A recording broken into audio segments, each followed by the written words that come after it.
One, two.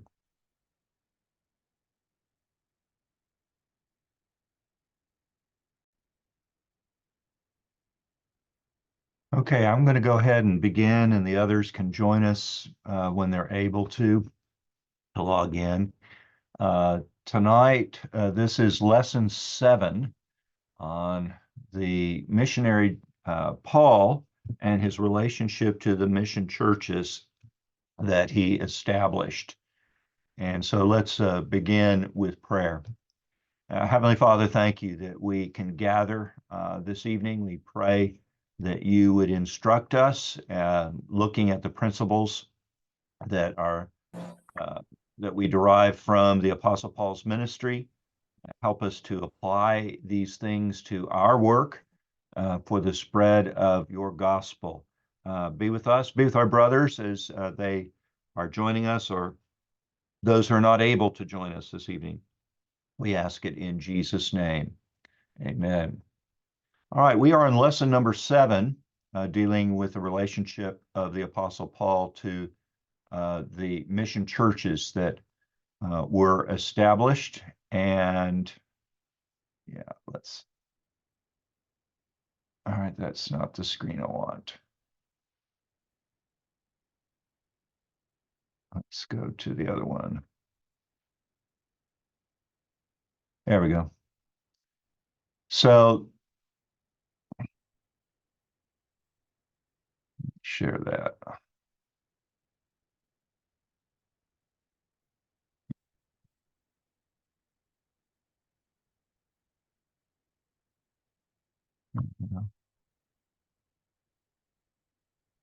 So that is the wrong one again.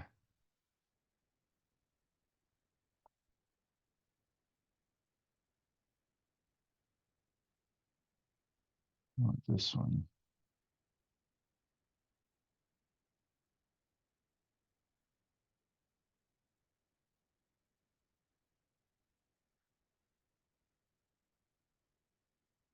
There we go. All right. So this evening,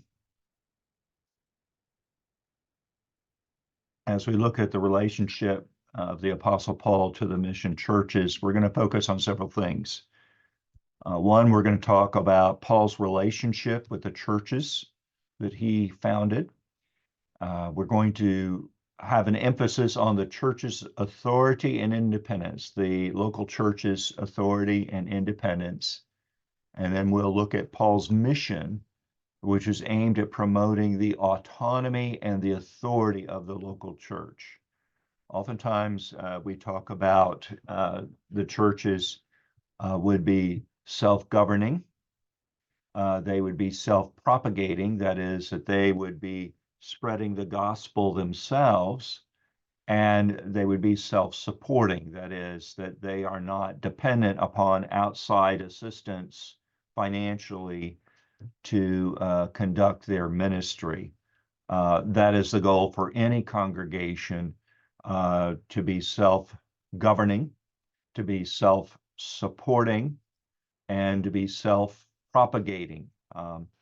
A missionary to China, and then later these principles were used in Korea in planting of churches. They were developed by a missionary by the name of John Nevius, and this is kind of known as the Nevius Plan, although these are certainly biblical principles that we can draw from the book of Acts and the rest of the New Testament itself. Also, let's look at the centrality or the central authority and the power of the local church. Paul understood that the church belongs to the Lord Jesus Christ. It's not your church, it's not my church, it's not any pastor's church. It belongs to Jesus. It is his church.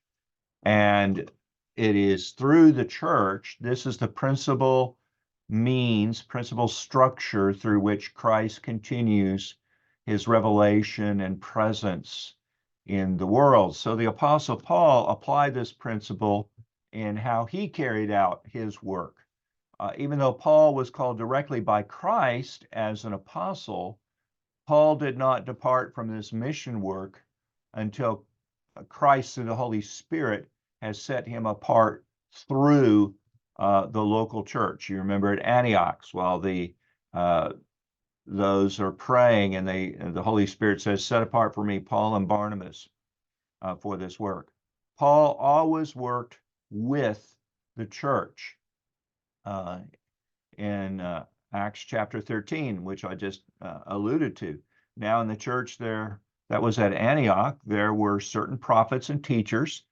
Now there were in the church at Antioch prophets and teachers. Barnabas, Simeon, who's called Niger, Lucius of Cyrene, Manaen, a lifelong friend of Herod the Tetrarch, and Saul.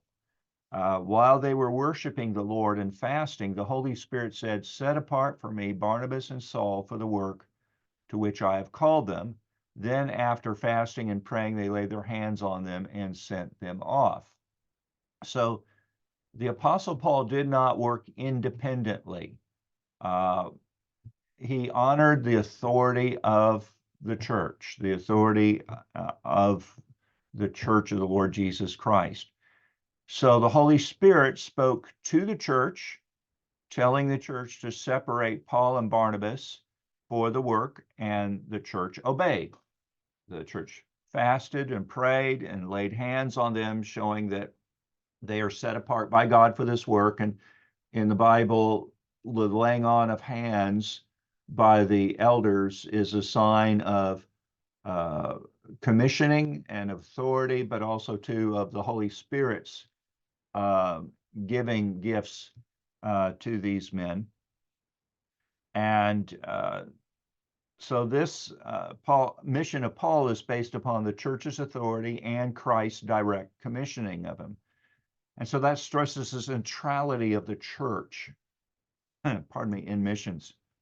Mission is from the church and aimed to begin churches. And so the church also plays a central role in missions in Acts chapter 15 at the council at Jerusalem. At that council, the church, the elders, the apostles formulated a vision and theology for mission for the church. So both Acts chapters 15 and Acts chapter 13 show us the authority and the centrality of the church in every aspect of mission. That leads us to principle 20. Now over on the chat, I've uploaded a document with these principles for missions that we can derive from Paul's ministry. And principle number 20, Paul never acted independently of the church. And this is evident from Paul's evangelism. Paul didn't stop at just personal evangelism, that is, this individual and that individual, and just leave it at that. He sought to have them gather together as the church. So he is seeking to plant churches, as we would call it in our country. We're planting churches. So he doesn't go out to establish schools. He doesn't establish medical clinics, which schools and medical clinics are great. They have their place, but that is not directly missions. It is the planting of churches, the winning of men and women and children to the Lord Jesus Christ, and they're being gathered together as churches, and those churches being established. That is mission. Now, once the congregation, the church, was founded, he expected that the church would then become the focus, and the gospel would then be spreading out from that congregation into their areas, just as our congregations that we pastor or are part of, we are trying to reach the people around us for the Lord Jesus Christ, and they be gathered in to the church as believers. So Paul worked that the churches would mature, would grow up and become mature. And his great desire was that the church should be independent and mature as soon as possible. By independent, I'm not saying they're cut off from all other churches. It is just that they become, as we talked about, self-governing, self-supporting, and self-propagating. So many missionaries feel the need to hold on to and control the mission work because that's what they've been doing. But once the local church is established, has its own leadership, is able to sustain and support itself, the work of the missionary is done in that regard, and he should move on to plant other churches, help other churches become established. The church's work is carried on through God the Holy Spirit, and Paul didn't forget that. He believed that conversion and the ongoing health of the church was not dependent upon his sticking around and staying with them, 20 years or more. It was dependent upon God the Holy Spirit speaking in and through and by the scriptures, and that the churches would be built up and established. And so principle 21 is Paul planted churches and he emphasized their independence and maturity. When you look at the book of Acts, the Apostle Paul doesn't appear to have spent a long amount of time in any one particular place. We do have, he was in Corinth, maybe 18 months, Ephesus, maybe 2-3 years, but that's the longest that we see him staying in a place in these missionary journeys. That was enough time for Paul to start and to develop churches, to appoint elders, and to continue his mission. Now, Paul did send helpers to these churches, Timothy, Titus, Epaphras, from time to time, but his supervision and visits and letters were occasional. They're upon certain occasions that were necessary because of issues that had arisen in these churches. And so the reality that the church is Christ's kingdom on the earth, ruled by the Holy Spirit, allows Paul to commit it into Christ's care and then to move on to the next place. So the churches took responsibility for their own actions and grew to maturity quickly. And that leads us to principle 22. Paul believed in the power and authority of the local church and not the missionary. Let's talk about the training up of leaders for these churches, the training of candidates, of baptism and ordination. Paul's approach to baptism and ordination emphasized the responsibility of the local church. That meant the local church should take responsibility for these things as soon as possible. In the beginning, Paul baptized and ordained, but once that church was formed, that was their responsibility now. This responsibility was passed to that local congregation and its leadership. So his attitude to these things you can read about in 1 Corinthians chapter 1, verse 17. For Christ did not send me to baptize, but to preach the gospel, not with wisdom of words, lest the cross of Christ should be made of no effect. Now, there are two benefits to this approach. First, it is consistent with our theology of the church. Paul left the responsibility of baptism with the church as soon as possible. The practice supports the idea of the authority of the local congregation, of the local church under the leadership of its elders. Second, the local church is often the best body to assess whether an individual's had a true change of heart and behavior and attitude, because they are there. They see this, not somebody who comes from the outside and administers baptism and has no clear concept of has this person been saved by God's grace? Have there been the real changes in the heart and life of this person or not? So the local church is better able to assess that kind of situation and making the decision with regards to the validity of the profession of faith of an individual. Second, Paul's baptism furnishes us with a clear criteria for baptism, an understanding of the basics of the gospel, and a real change of life. Paul didn't demand of them a great amount of knowledge, but a moral change, a heart change, not just a head change here. We have a problem here in Western culture of focusing upon the education and confusing knowledge with a genuine changed life. Someone can come in and give us, they've been catechized and they can give us the answers of catechism, but we say, oh, okay, they know these things, so let's baptize them. But we're not seeing the changes and evidence in life. And so that's what we aim for.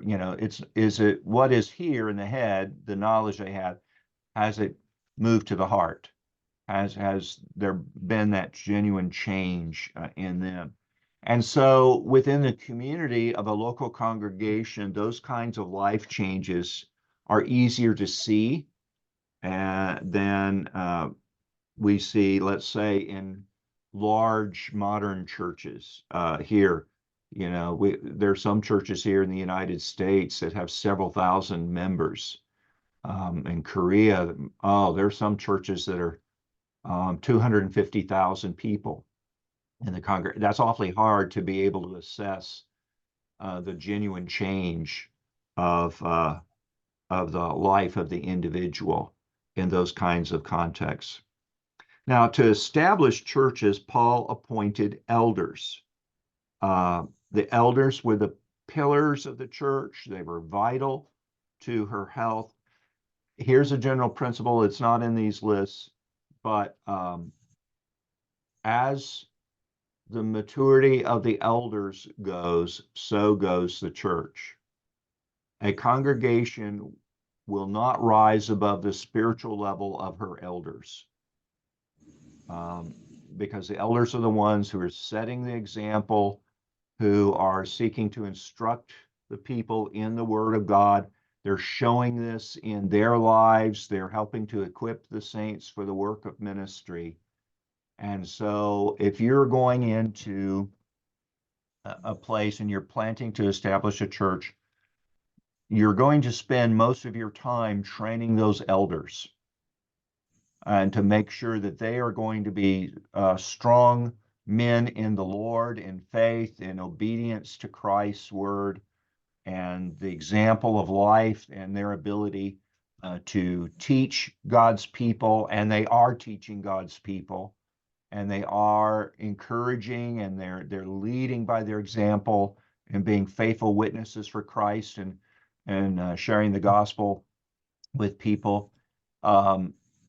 You as a pastor should focus your attention primarily on those men. Now you can reach and talk and help disciple other people, but the level to which that your local church is going to mature is going to be dependent on the maturity of those elders.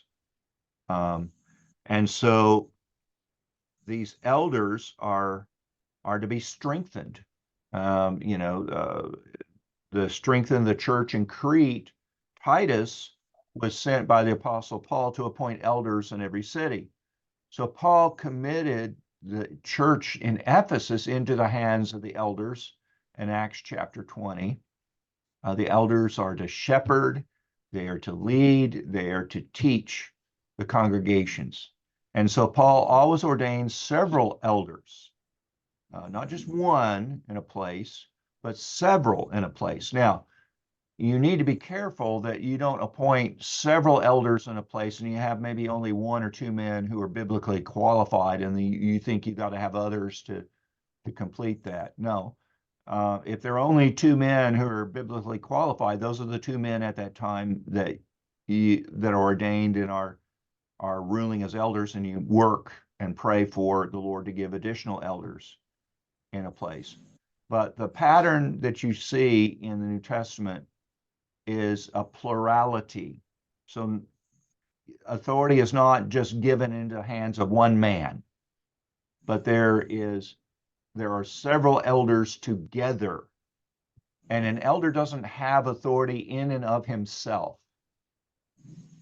I, as an elder, cannot go in and say, you must do X, Y, Z, and this is how the church is to be run. I don't have that authority in and of myself, but the elders together, as they rule together, have that authority. And so we talk about the authority of elders is together, a plurality, more than one, together in ruling in a church. And Paul and Timothy and Titus would ordain elders. The elders themselves are governing those local churches, and they in turn have authority to ordain additional elders and deacons and to continue that work. So as part of the local body, there is mutual responsibility between the congregation and the elders. And then, as well as today, local members were the best persons to judge who were good and proper candidates. If you are adhering to the biblical standards. Now, where people fail to adhere to biblical standards, you can have all kinds of people brought into the church who are unbelievers, or whose lives are just a total opposite of what it means to be a Christian. But as long as you're adhering to the biblical standards together, you as the church operating together, elders are able to judge and to discern these sorts of things.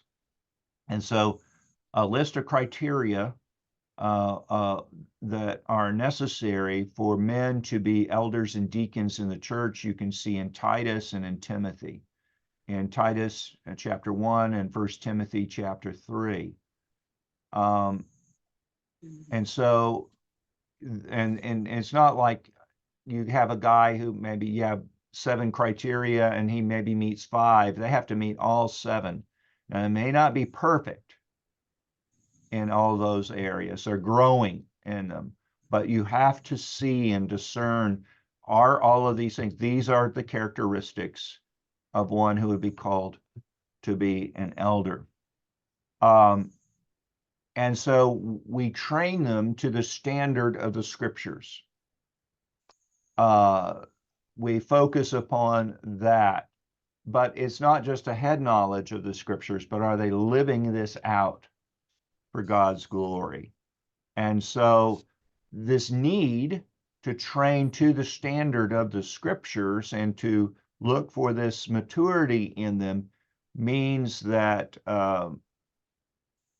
we are careful in training of men, but we also need to be careful that we don't wait too long in that regard. Sometimes we focus on the academic, the head knowledge, and there needs to be a certain amount of knowledge that they would have of the scriptures and being able to handle the word well, and these men show in their lives that they are under the authority of the scriptures. But we're not expecting these men who are elders in a local congregation to have the same level of theological education as a seminary professor. We want them to have a good grasp of the scriptures, and first and foremost, any question they have about something, what does God's word say? And they seek that. If they have that, these are good men who desire to do what is right in God's word. And so that leads us to principle 23. Paul sought to establish the organization of the local church quickly for self-responsibility. Let's move on to the next, the authority and discipline of the local church. Paul, as an apostle and missionary, was called to lead and guide the churches in their growth to maturity. Paul, as Christ's apostle, spoke directly for him, and yet Paul was very careful in using that authority. He followed two principles. First, he uses authority rarely. He preferred to encourage and to exhort rather than demand of them. I'm an apostle of the Lord Jesus Christ. You must do X, Y, Z. You know, when you rule in that way, people may comply, but their heart is not in it. And outwardly they'll obey it, but inwardly either they don't understand it or they do understand it, but they're not showing a compliance with it that is out of a desire to obey Christ. And so Paul seeks to persuade and to exhort them to do these things so that they themselves, the people themselves, would be convinced of the rightness of what was being spoken here and as it comes from Christ. And the second thing about this authority of the Apostle Paul, when he does exercise this authority in the church, he challenges the church to do the job of exercising discipline rather than his coming in and acting himself. So the church themselves would, if you had a church discipline issue, such as in Corinthians, where a man was sleeping with his mother, was having sex with his mother, that is, he encourages the local church to deal with that discipline problem instead of his stepping in as an apostle and removing the man from the church. He wants the church to go through the process of church discipline with regards to this man. As they're going to have to carry on this kind of work, the church is going to have to know how to do this after the apostles are gone.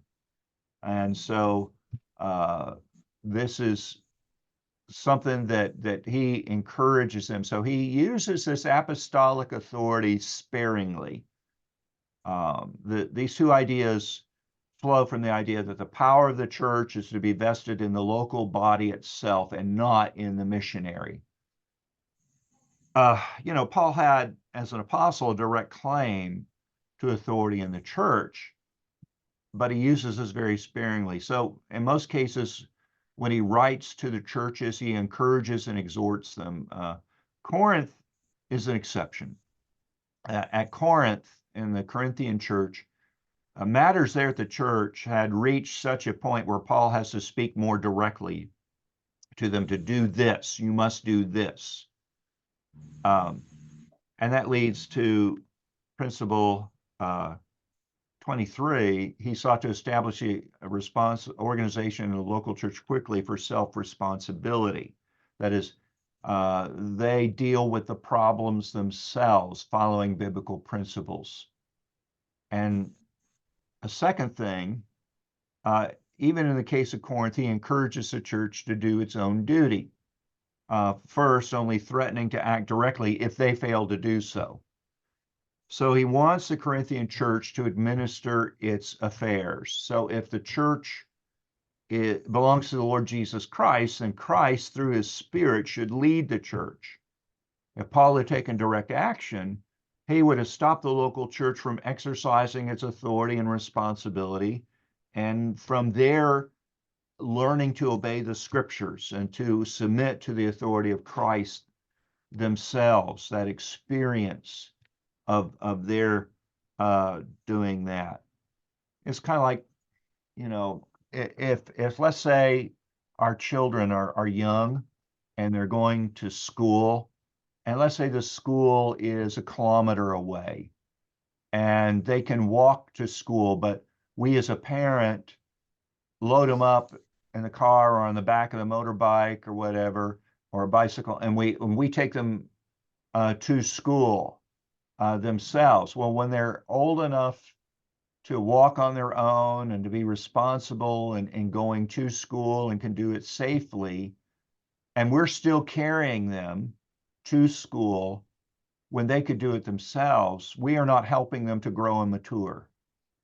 So there has to be that point where we say, okay, you're now old enough to walk to school. It'd be 1, 2, 3 kilometers to school, whatever the distance is, and they can do that safely. We show them how to do it. We show them the route. We give them the rules. And it's kind of difficult that first day. We let them go by themselves because, we're worrying. And who's worrying more than we are? Their mothers. Mama is out there worried about their child and how are they going to get to school? Well, they're going to get to school, but we've got to, train them, instruct them, and then give them the opportunity to do this. And so that's kind of what's going on here with Paul with regards to discipline in the church. Paul could very easily step in and say, no, this man is out. This man can no longer be, but he wants the church to learn to exercise discipline according to the scriptures and to trust the Lord in the process of doing that. And so that is part of training, of working towards maturity in these individuals. Because if the church had failed to do this, they would have been denying their moral responsibility in protecting of the flock and also looking out for the interests of Christ and ultimately for the reclamation to bring back that person in repentance. So Paul is only there as a last resort. And so looking at this cautious use of authority in the local church itself, we see that with the Apostle Paul. So we want to empower the local church to exercise discipline and to grow in maturity. Here's an illustration of this. You see, Paul could have directly dealt with the member, as you see on the left in that diagram there. But Paul didn't do that. Instead, Paul encourages the church, as you see in the right diagram, to deal with the church member who is sinning. There are a lot of practical benefits from following this course of action. It helps the offender, the person who is sinning, as his brothers and sisters in Christ challenge him concerning his actions. What's needed is the public censure of the majority of the fellow churchmen to awaken his conscience. And it's not just somebody from outside saying, hey, wait a minute, you're not doing the right thing here. But the others, there's that community around him who know him best and can encourage him to do what is right in God's sight. And, he lives in their community. He's going to have to face them every day. They're going to see him. He sees them. He knows that he is not doing right, and his brothers and sisters are encouraging him to do what is right, face to face, as they see each other almost every day.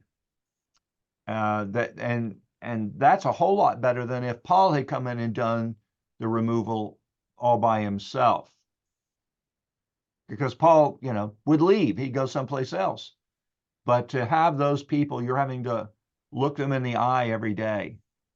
That helps in the bringing him back to fellowship. And so the church exercises authority in these spiritual matters to grow in maturity, to follow after Christ. And so when a local church is doing this, it also makes a statement to the whole community around it as to its standards, the biblical standards. We hold each other accountable to these biblical standards instead of people from outside saying, oh, look at those people. They say they're Christians, that they follow Christ, but look at what they're doing. And the church seems to be tolerating this, allowing them to do these kinds of things. What hypocrites they are. They speak one thing, but they act differently. Well, here, if the church is acting biblically, it is also sending the message to the community. This is what Christ expects of his people, and we encourage each other to obey this. And when we're not, we're following what God says in his word. And it shows to people the seriousness of sin and of the consequence of sin. Now, it's not just that somebody is excommunicated, somebody is placed outside the fellowship of believers, that he's regarded as if he is an unbeliever. But also, it is a very, very faint representation of what will happen when Christ returns. And those who are not obeying the Lord Jesus Christ are like the goats. The goats, he's going to put you on the left and the sheep on the right, the place of favor. And so also the honor of Christ is upheld in these situations when the local congregation is following the word of God in this, that it's showing to the world that we are not obeying our own standard, my standard, your standard. We're obeying Christ. We're obeying the word of God.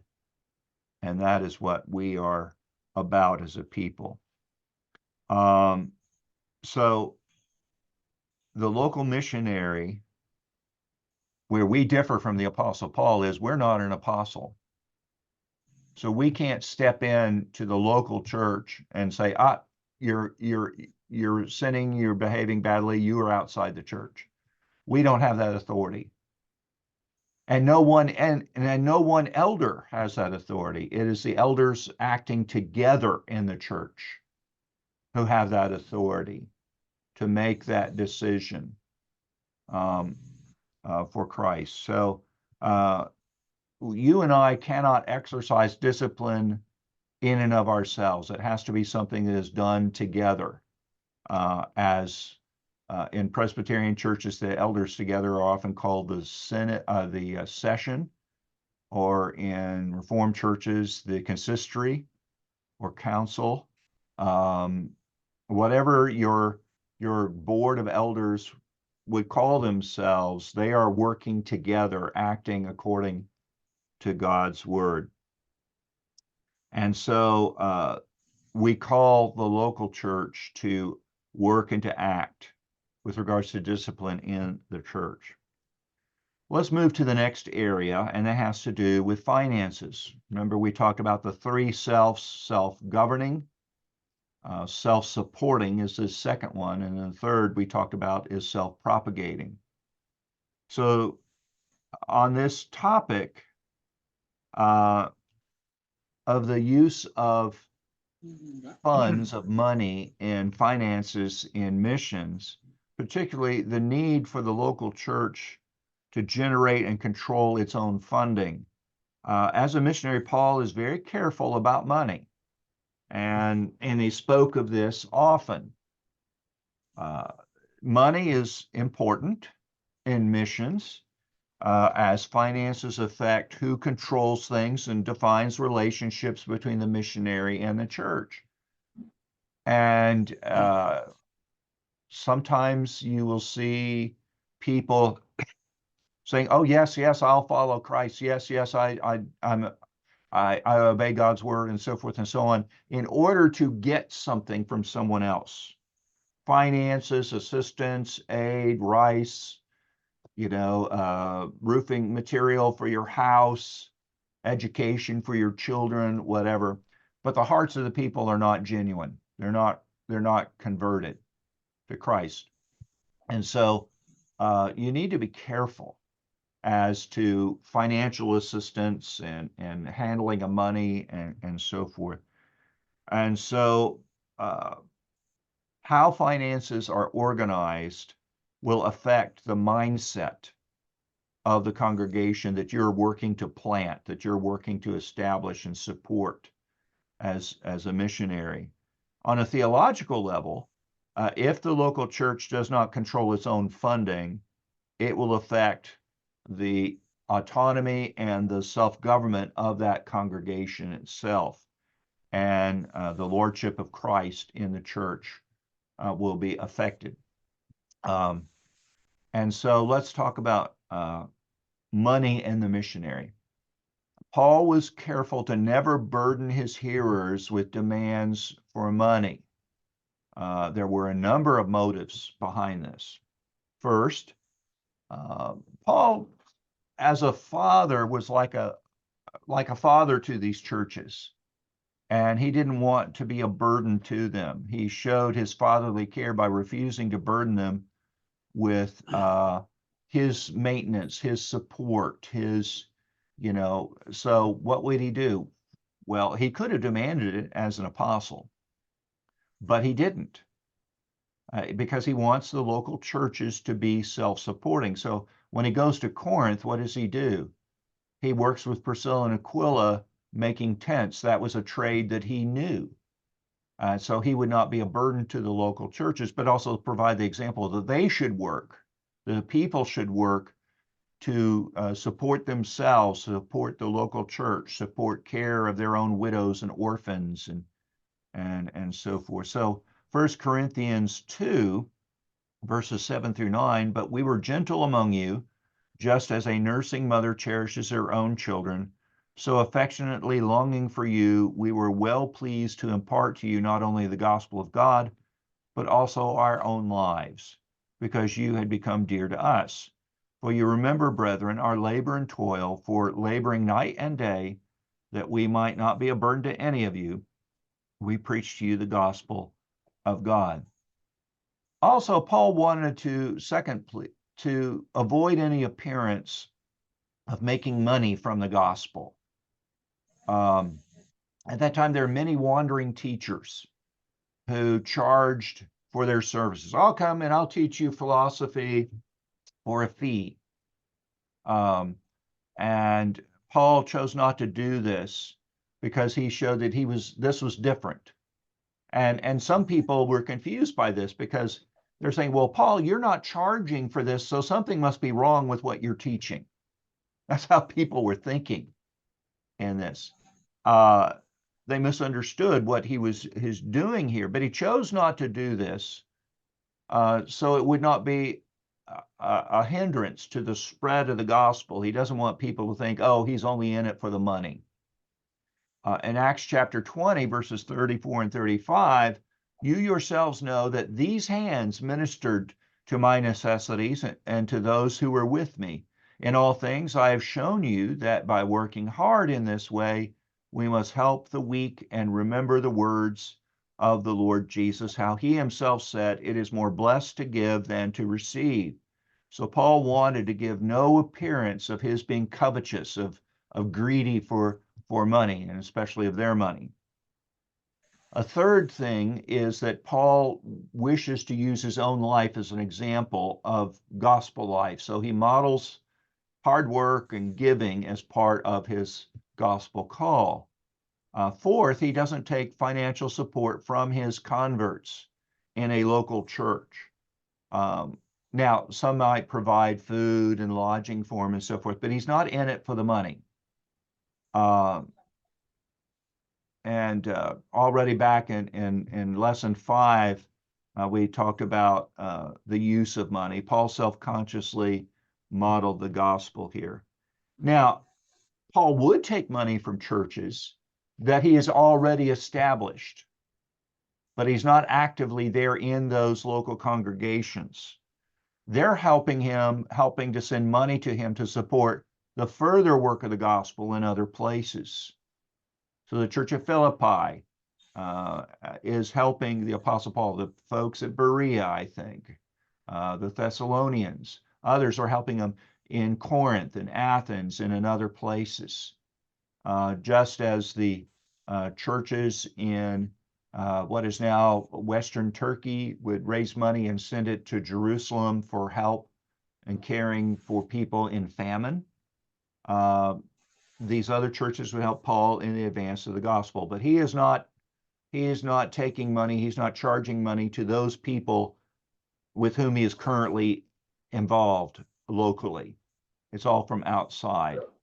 And so when this leads us to principle 25, Paul as a missionary doesn't ask for money when he is founding a church. He doesn't move into an area and ask the people of that area, hey, I need money from you so I can do this job here. And then, well, let's talk about money in the local church. As a missionary, Paul never brought money to the local church. That was never a part of his mission. Paul focuses on preaching and teaching, not bringing in or administering funds. The churches were expected to look after themselves financially. Paul and other missionaries never supported them, the local churches, in that way. And so Paul's mission is focused on preaching and teaching rather than the administration of funds. So within the church, Paul encourages the elders to work with their hands to provide for the poor within their own congregation. Paul recognizes ministers as having a right to labor in the gospel for money. 1 Corinthians 9:9, for it's written in the law of Moses, you shall not muzzle an ox when it treads out the grain. It is for oxen that God is concerned. For the scripture says, you shall not muzzle the ox when it treads out the grain, and the laborer deserves his wages. And the Galatian Christians are encouraged to support their teachers. Let the one who is taught the word share all good things with the one who teaches, Galatians 6:6.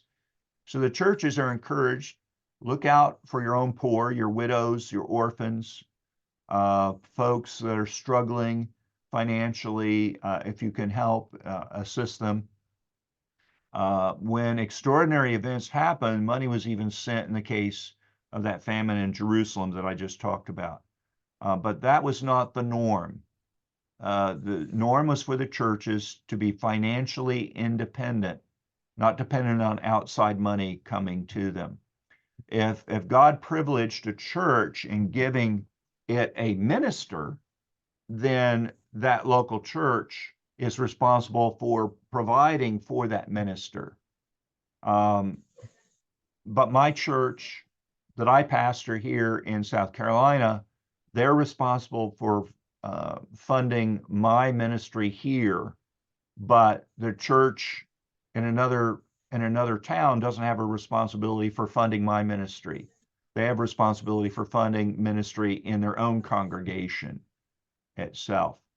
Now, when we are supporting missions and to spread the gospel to other places, we together will send money out for the support of the mission, but we are not supporting the local congregations that are being established. The local congregation is responsible for its own funding, but the local congregation is not paying that missionary to establish it. Other churches are doing that. So when funding comes from outside, the mutual accountability and obedience between the minister and the local church is taken away. That separates the minister from the congregation, and it fragments the church. So if a church cannot support a minister in its own congregation, he should engage in tent making, even as the Apostle Paul. Now, tent making is a term we've picked up and used here in the United States. Sometimes that's an older term. Now the term is bivocational. He has, let's say, if a man works as a teacher in the schools and then also is pastoring the churches, he is bivocational. He has two jobs, two callings. There are some men who are bivocational, who are teachers, who are operating businesses, who are plumbers or electricians, or any kinds of jobs that they have. But really their heart calling is to be a pastor to their people and minister to them. But he is not to be dependent upon money from outside the congregation, but from what comes from within the congregation itself, or he labors with his hands also to pastor these churches. Let's say if in the Philippines and you're part of a denomination, the church headquarters is, let's say, in Manila, you should not, as a pastor of your local church, be dependent on Manila sending you money to support your work. Your local congregation should work to support itself And if it's not enough to provide for you as a pastor to work full-time, then you find a job in that area where you can make some income to help support that itself. But do not become dependent on money from the outside, because you lose the authority in your local church itself. And you're going to find yourself, perhaps, let's say, the source of money from the outside may require of you to preach and to teach or to administer in a way that is contrary to the scriptures. It's not according to the church governance. Human nature is going to be, you're going to want to please them because you don't want to lose that source of income,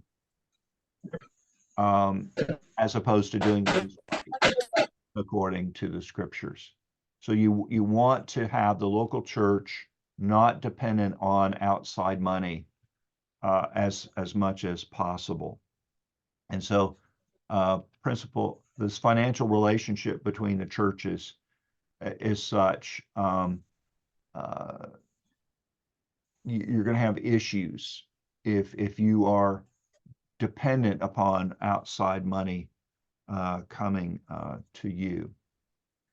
So I cannot stress too much the local church's financial independence and responsibility is what we aim at. We talked about self-governing, self-sustaining, or self-supporting. Okay.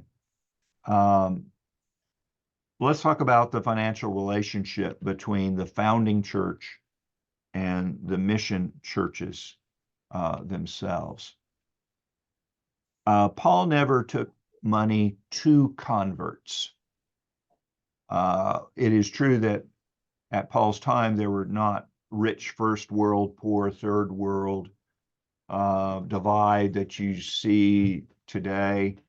But Paul never came with money or aid, nor did he administer money for the church, the local church itself. Paul did help on a case-by-case mercy ministry basis. He collected and he took aid to Jerusalem, but there was no regular support by one church for another church. And so Paul did not bring regular financial aid to the churches. When the founding church gives money, issues arise. So let's say if you were to establish a church, another congregation, and your church sends you as a missionary to that other congregation, your church that is sending you should not send money that supports that local church, that daughter church, we'll call it. You're from the mother church, this is the daughter church. You're not sending money to establish and to operate that daughter church if it has its own elders. Now, if it doesn't have its own elders yet, yes, you can do that. But once they get their own elders, their own governing authority in that local church, you stop that. You don't. They need to be self-supporting and to govern the work themselves. So when a founding church gives money, though, issues do arise. The agenda of the sending church can control the mission church. Let's say you're in a large city and you are establishing, your mother church is in a large city, you have a lot of people in it who are affluent, perhaps, doctors and lawyers and government officials and businessmen in that church, and you're starting a church out in a rural community. The rural church that is going to be established is going to be different in its culture, in its social makeup, and its economic structures, and education is going to be much different from what is in the city church itself. And so if the city church is sending money and supporting that local church that's in the rural area, The city church, when we say, oh, you need to do this and this and this and this, that might be appropriate in a city setting, but will not be appropriate in a rural setting. Do you see the difference there? And so the demands, the city church saying, oh, you've got to do it this way because that's the way we're accustomed to, may not be a good fit for the folks in the rural area. And so that can create problems. And so the local church is driven by money to follow the vision of the other church instead of recognizing that the local church represents the body of Christ in an area and has a primary responsibility to set vision in this area. Rural people know how to reach rural people. City people know how to reach city people. Rural people don't necessarily understand things as they happen in a city setting. And city people don't necessarily understand what things are like in a rural setting, unless they just, come from the countryside within a few short years. But even then, they forget of how this works. That doesn't mean that we can't send missionaries to the cities or to the rural areas and so forth. It's just understanding that there are differences there. Same gospel, the same truth of God's word. And these principles that we're talking about apply to city churches and to rural churches as well. It's not a whole different set of rules, but local understands local. Do you see that? You understand. So let's say if a church in the Philippines is wanting to plant a church in Cambodia. Philippines are a whole lot different from Cambodia. And Cambodia is a whole lot different from Myanmar. And Myanmar's different from India. And the United States is different from Australia and so forth. But as a local church grows and is established and has elders and is self-governing, they are best equipped to reach out to their own particular area. So the local church represents the body of Christ in a particular area itself. The local resources of churches needs to be focused on their own particular area itself, and particularly on the gospel itself. And so the rural church, as it grows, may be able to send out missionaries of its own to the local area. And these local missionaries preach and teach and gather believers into local congregations of their own. They're self-governing, self-supporting, self-propagating.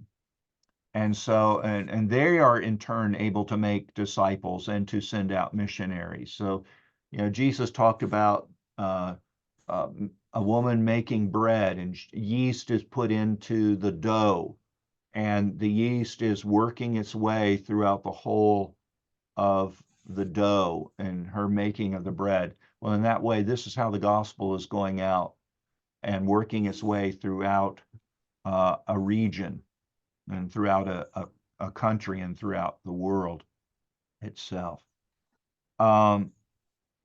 So the danger of losing focus on the gospel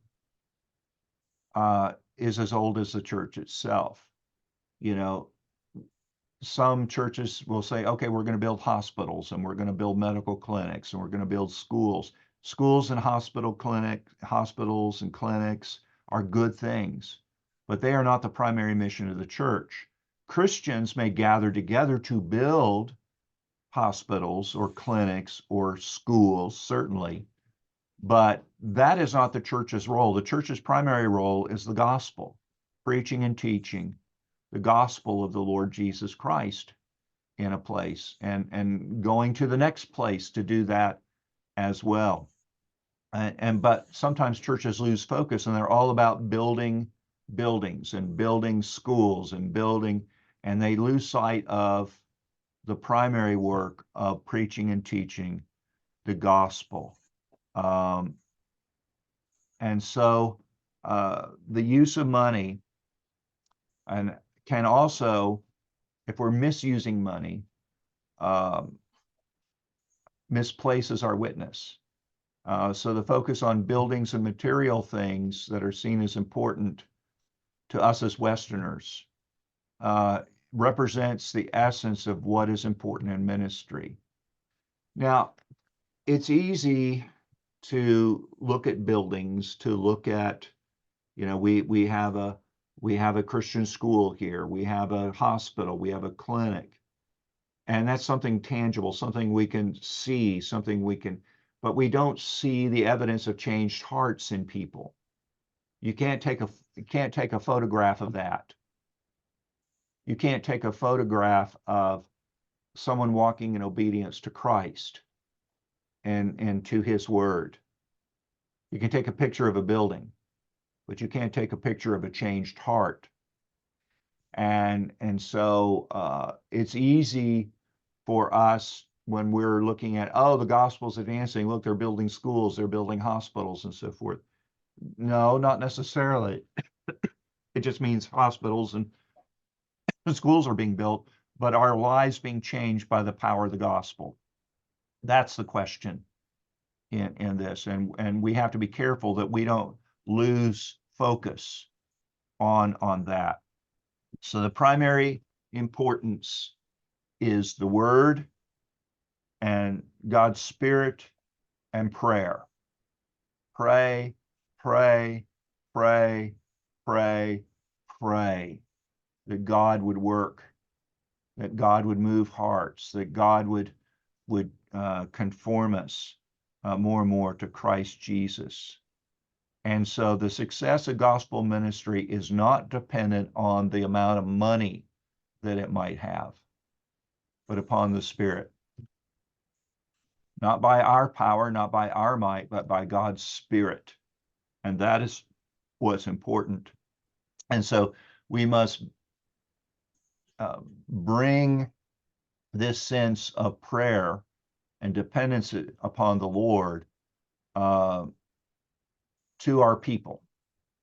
But it has to begin with us, has to begin with our elders as well.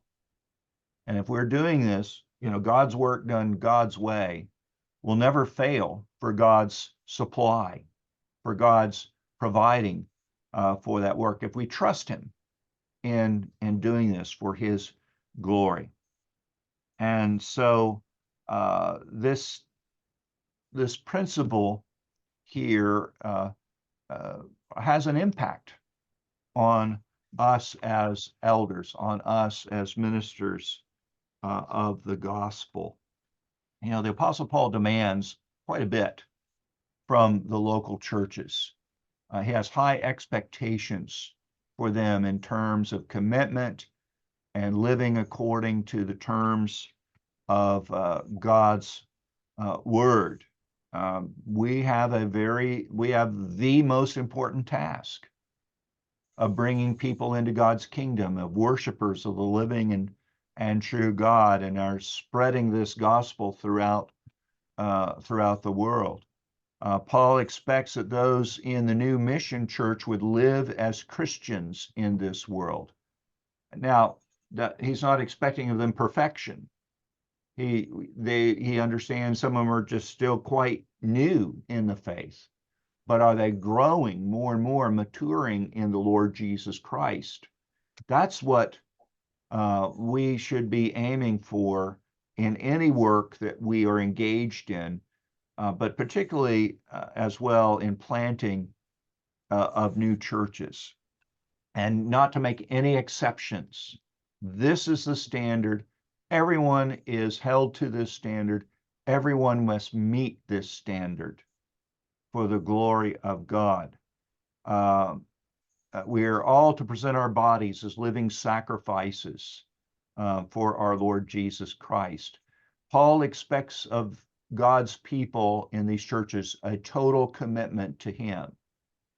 Now, we need to be careful. We don't come in and say, you must have this total commitment right here, right now. We're working with them so they understand this, and it's not just something in the head, but also from the heart. Yes, I want to serve the Lord Jesus, and I serve him even when times are difficult, that I serve him and trust him to provide for me in all ways.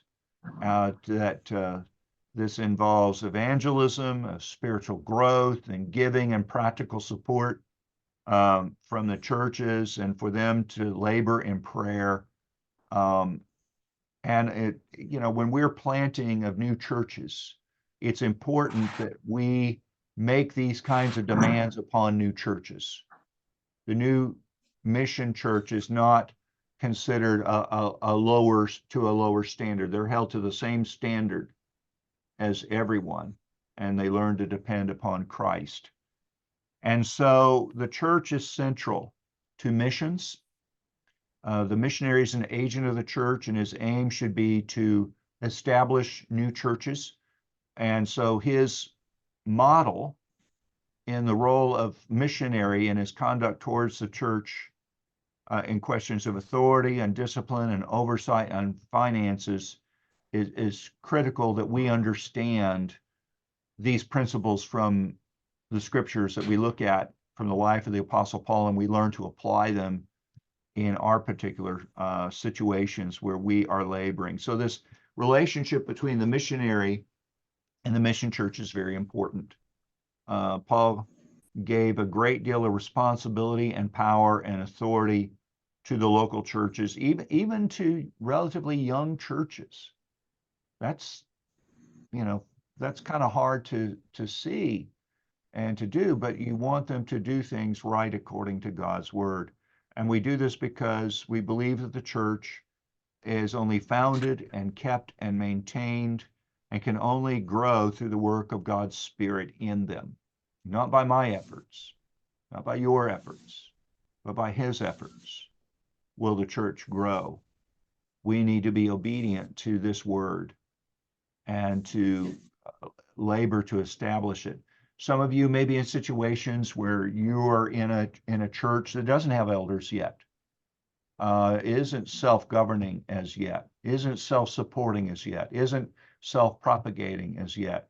Well, this is what we aim for. This is what we work for. And if you're working there as an organizing pastor, great.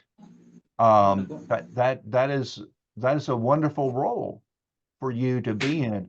But do you have that goal that the church would be established in the Lord Jesus Christ?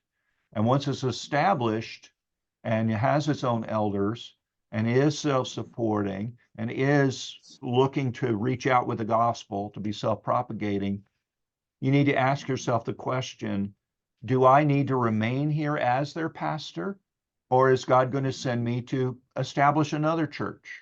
And you bring it, you've helped gather that congregation together. Is it time for you to hand off that ministry to a man who could take it to the next level and understanding and growth, and you move on to another place to begin the work of the gospel there and help gather another church? There's some men who that's the kind of ministry that they have. And so that's not uncommon. God gifts and graces people differently. And he may give you a particular set of skills and gifts to administer the gospel in a particular place. And then once they're organized, to move on to someplace else. Or he may have you, if you've organized that church, to remain there as to continue as their pastor. That's good as well. But you need to ask yourself and ask your other brothers who know you and know your gifts, should I remain here once this church is established, or should I move on and establish another church as well? Those are some important questions to ask. And so it's not a question of our faith in the people of those churches that we establish. It is more of a question of our faith in God, the Holy Spirit, and working in them and transforming them and changing them to Christ. We look too much at our converts as they are by nature. The Apostle Paul looks at his converts as they are by God's grace. He calls them saints. He calls them those set apart by God and the standard of walking in holiness in Christ. That's what we call our people to be and to do. He believed in the power of the local church, that they should take responsibility in all major matters concerning their operation and existence as a church and their governance, and that they should be responsible for their own finances. Again, the three selves: self-governing, self-supporting, and self-propagating. Those are the three things. Well, that is it for this evening's lesson. Next time, God willing, next Tuesday, we will look at lesson 8, which is the final one in our discussions of missions, the biblical foundation for missions. We will look at mission and cross-cultural ministry, ministering to other cultures, and what that is like for you. Let's say you're coming out of Cambodia and you're ministering to Hmong people who come from Vietnam. You know, you're moving out of your Cambodian assumptions and mindset and way of doing things, and you're ministering to people of a different culture there. That's so we're going to talk about some of the principles that we can draw from the book of Acts with regards to cross-cultural. Well, I thank you for your time this evening and pray that the Lord would bless you. We've got a little bit of time, and I can take some questions. I might not have answers, but I'll certainly take questions at this time. I have just an observation concerning self-governing, self-supporting, and self-propagating the three selves. By the way, thank you for bringing that up, Pastor John. And I would like to comment on that, because these three self should be understood correctly, because if it is misunderstood, it will encourage the local churches to be to advocate independency. Mm-hmm. That is, they do not really respect any other higher courts of the church. Mm-hmm. And at the same time, also, we should be aware that these three self principle is adopted by the communist China, and the government of that country does not want any other foreign churches to give influence to their national churches inside their country, for fear that their people's loyalty to the party shall be affected by the influences of the ideas of freedom, of democracy, of unity of Christians throughout the world. Mm-hmm. So they are sticking to the three selves as their foundational teaching, just to fence their national people Mm-hmm. from imbibing ideas from foreign countries. Yeah, and that's important to bring up that distinction. So, today when you mention the three selves, people think of what communist China is doing with churches there, but the principle they adopted from writings of a missionary by the name of Nevius. And he had operated in China, but these three self-governing, self-supporting, self-propagating had been used in Korea in the churches there to establish themselves. Now, when we talk about independent churches, that is, they are governed independently. And they're joined with other churches, of course, in the gospel.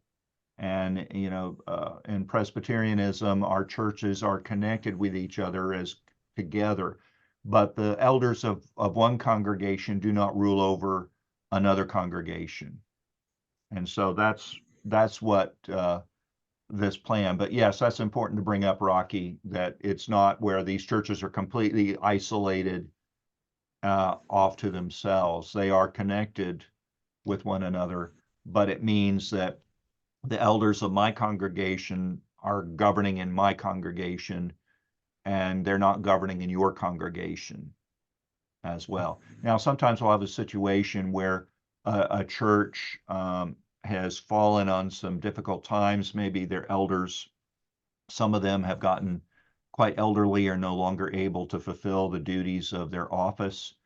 And we might borrow, we'll call it, an elder from another congregation to assist in a local church and help in the governance of that local church itself.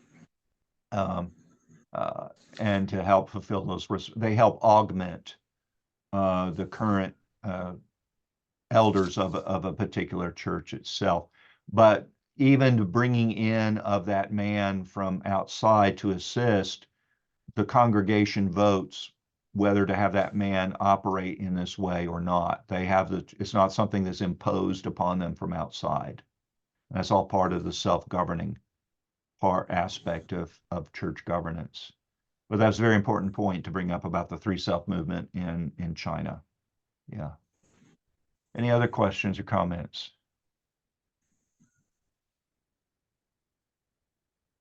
Okay, then. Well, we thank you and pray that the Lord would bless you. Pastor Rocky, would you close us with prayer, please? Sure. Let's pray. Our Father, Lord in heaven, we thank you because of your goodness and mercy towards your people in sending us and in giving us teachers who are willing to teach us and to add to our knowledge concerning your word, concerning you, concerning how you, through the scripture, propagate the mission of your church in the world. And we thank you for this lesson tonight, this evening, and we pray that you will continue, Father, to grow us in our knowledge of the Lord Jesus Christ. May we praise your name. May we stand humble before you as we grow in our knowledge with your word. Thank you for using Pastor John, and bless him abundantly, as well as all of us that are learning from his teaching. Thank you, and we pray these things in Christ Jesus' name. Amen. Amen. Man. All right. Thank you, brothers. Thank you very much.